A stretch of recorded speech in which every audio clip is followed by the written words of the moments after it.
Hey everybody, it's Samantha with Missing Pacific Northwest Crimes Revisited, and Kaylea is here with me today. And I just took Kaylea up Dixie Mountain on Northwest Skyline Boulevard and Rocky Point area and showed her where the Fred Hall eyewitness account was of a woman sitting in front of a logging road gate, whatever you want to call it, on Northwest Skyline Boulevard. Showed her where they set up a command center for searching up towards Moreland Road. And now we are currently on Logie Road. It was talked about, somebody in Dee Dee's family or Dee Dee having property on Logie Road. We're very, very high up right now. I told Kaylea I wouldn't be surprised if her ears started popping, and they started popping. That is the elevation we are in right now. And the last video I did of Logie Road wasn't that great. It's a very windy road. You have to pretty much keep your brakes on. We're looking at lots of ravine to the west side of Logie Road, which this road was searched for Kyron Horman. It travels all the way down to Highway 30. And then when you get down to Highway 30, you have Rainbow Lake, which sits to the left of Logie Road, in between that and another road that was searched actually for Kyron too. So this was pretty heavily searched.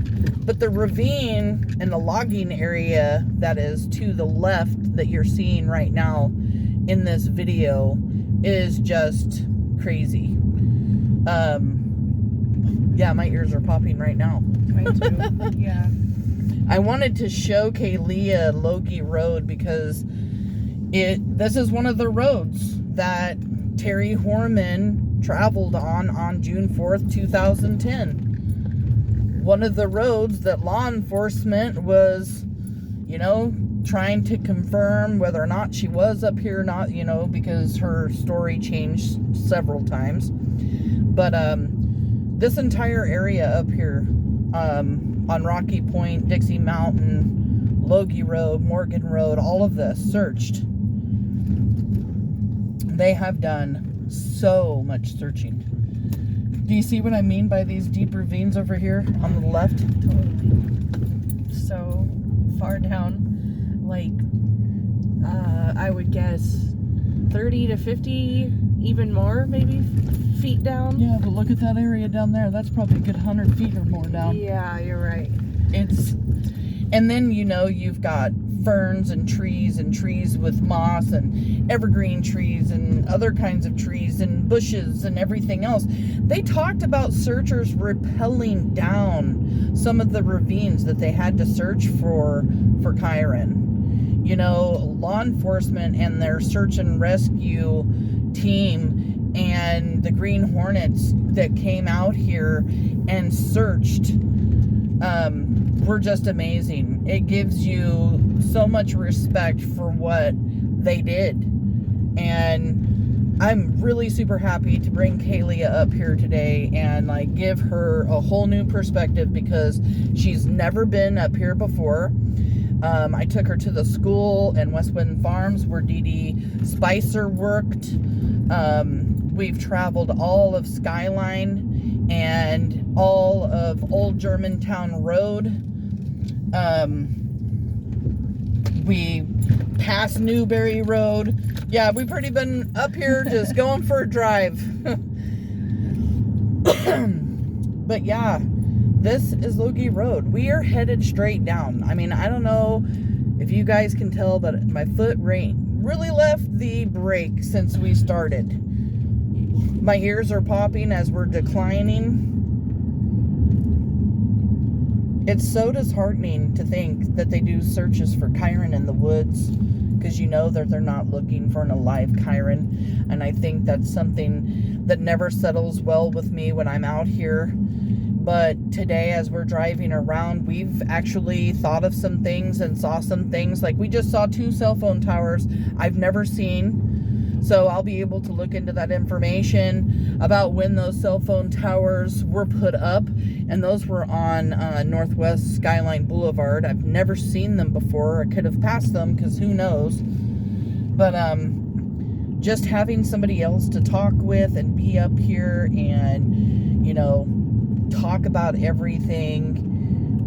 This is like all of the logging stuff I was telling you about, where you can see the other road from the other side of Rainbow Lake. That dead ends going up. Oh, I see. So this was all cleared. When we started doing these videos, a year or so ago, that was all cleared and there wasn't even any brush, and now it's like starting to grow, and that's what the Pacific Northwest does. They cut down their trees, they replant, makes it grow, and yeah, it's already growing in. So beautiful up here. It is a very beautiful day in the Pacific Northwest.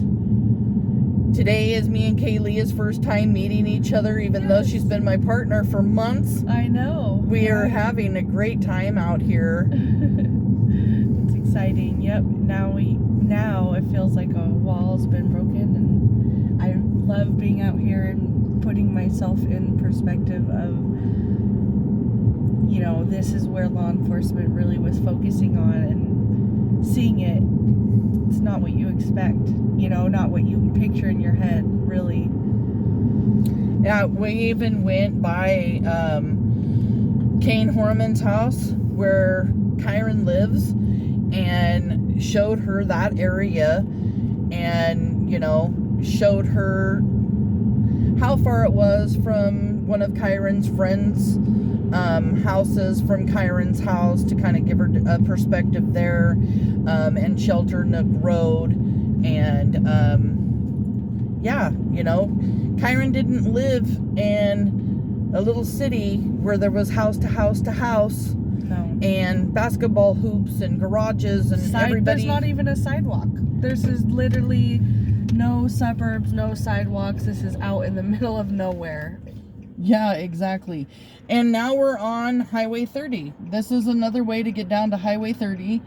There were several places that you could have pulled over on Logie Road. We don't know what Terri Horman was doing. Was she driving here? Was she doing something up on Logie Road? Who knows? But cell phone tower and cell phone pings put her in this area on June 4th, 2010.